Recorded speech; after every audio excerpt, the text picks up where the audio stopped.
Hi guys, I am filling in for Gina today while she's on vacation, and she requested that we do 10 minutes of restorative, relaxing yoga for stress relief. So all this is going to be is just a quick 10 minutes. You can find 10 minutes anywhere. It probably took you longer to figure out what you were going to have for breakfast this morning. So when you're ready, you can get started. All you need is a yoga mat or a soft place to lay. You don't even need a mat. You can lay right on the carpet or even on your bed. Doesn't matter. So let's go. All right, so starting on your hands and knees, you want the wrists to be right under the shoulders, knees somewhere under the hips. And we're just gonna start with a few simple cat-cow. So all that is pull the sternum forward, drop the belly down, open the throat, open the chest, look up. This is the inhale. On the exhale, pull the navel in towards the spine, relax the head and the neck, let the head hang heavy. On the inhale, come back up, opening the chest, the neck, the throat, pressing the floor away. And exhale, curl everything in, relax the head, the neck, the shoulders. Inhale, open. And you can do these as many times as you want. This is just to get a little bit of mobility in the spine, relaxing all of the muscles in the back, the hips, the shoulders. So if you're used to sitting upright at a computer all day, every day, or standing with a baby on your hip or something, this is really good to just soften everything and bring everything back to alignment. So you can do these as many times as you want. Make sure to move with your breath, so keep that same natural rhythm.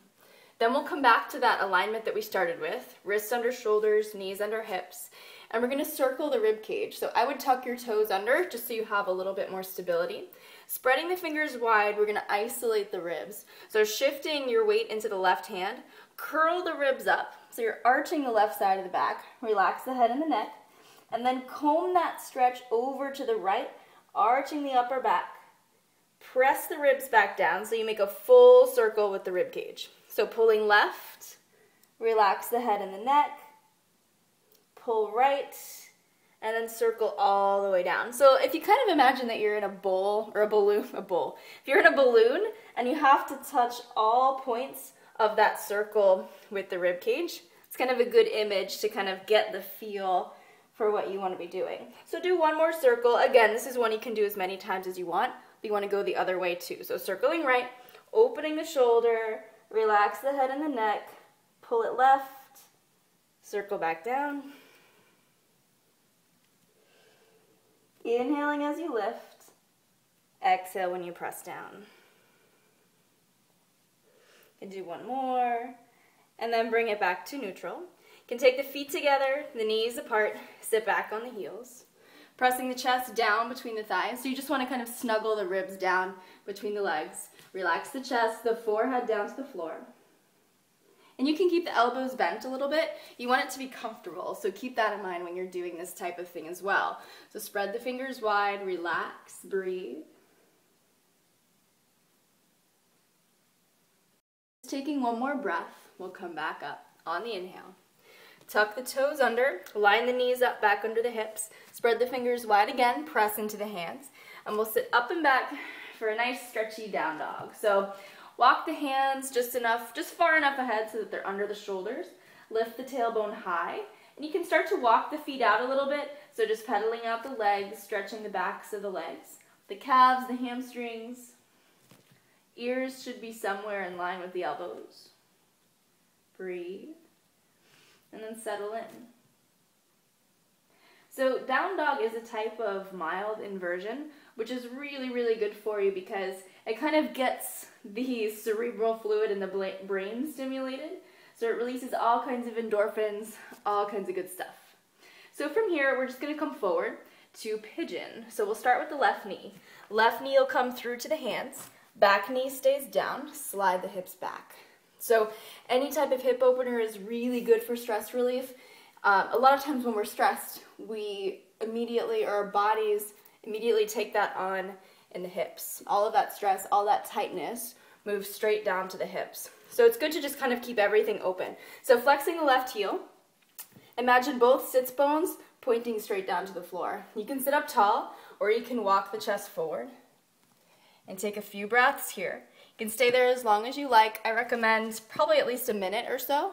Longer is fine too, though. Remember to breathe. And then whenever you're ready, you can stay here longer. You can start to walk the hands back in, wrists under shoulders, tuck the back toes under, and then we'll sit up and back to your down dog. So adjust the placement of the hands, the placement of the feet. Keep gently dropping the chest down towards the thighs, relaxing the crown of the head down towards the floor, heels nice and heavy. And then you always want to repeat on the other side what you did to one. So the right knee would come through, pressing the hips down towards the floor, sitting the chest up, front heels flexed always, rolling the shoulders back, reach from the crown of the head, and then on the exhale start to walk it forward. So again, you can stay lifted if you want to. Both sits bones sink down towards the mat. Relax the chest down. And try to stay on the other side the same amount of time that you did on the first one. So if one side's a little bit tighter, you may have to hold it a bit longer, but try to keep it pretty even.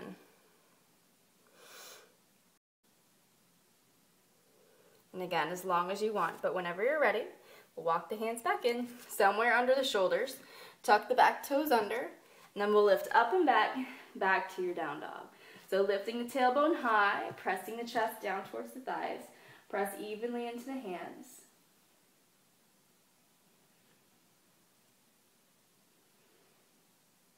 And then just walk the feet in halfway, bend the knees as much as you have to, walk the hands back just so that they meet. And we're just going to let the upper body fold. You can gently shake the head out, yes and no. We're going to let the body sway. So just kind of sway left, sway right. You can hook the hands. Just releasing any leftover tightness or tension in the back, in the neck, in the legs.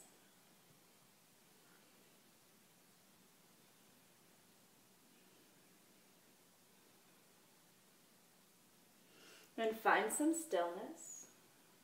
Upper body still heavy. And then slowly begin to have a seat. We're going to finish up with some spinal twists. So a lot more feel good, less torturous than it sounds. So coming back down, you can lay all the way down. The knees are going to start stacked right over the hips. The arms can just come out to the side. Palms can be up or down, whatever feels better. So with the knees over the hips, let both legs fall to the left. So your hips are going to feel really heavy on the left side. Should feel a gentle twist in the lower back, a stretch in the lower back. And then just look down the right arm, relaxing the shoulders down into the floor. So you should be looking away from the legs. Take a few breaths here.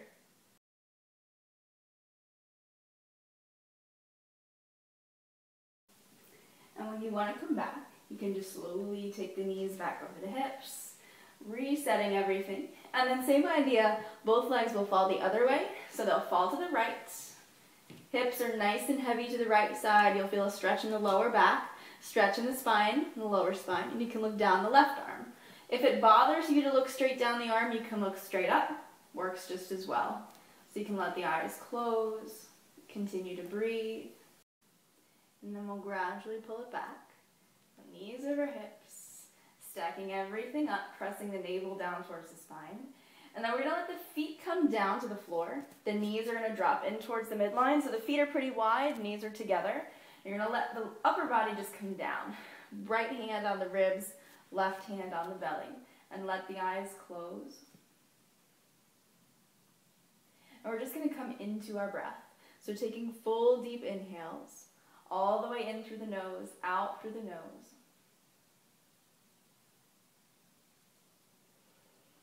And anytime in a yoga class you get to the relaxation at the end, it's normally the best part. It's like the dessert. So give yourself 3 to 5 minutes to just feel still, to feel that peace, that calm after you do practice. I think that it completes the whole workout, and it's kind of a shame if you forgot about it. So there you have it. I hope that it was helpful. I hope that you enjoyed it. And of course, if you have any questions or comments, I hope that you leave them below in the comments. Have a great day, and I'll see you next time. Namaste. Okay, that's it.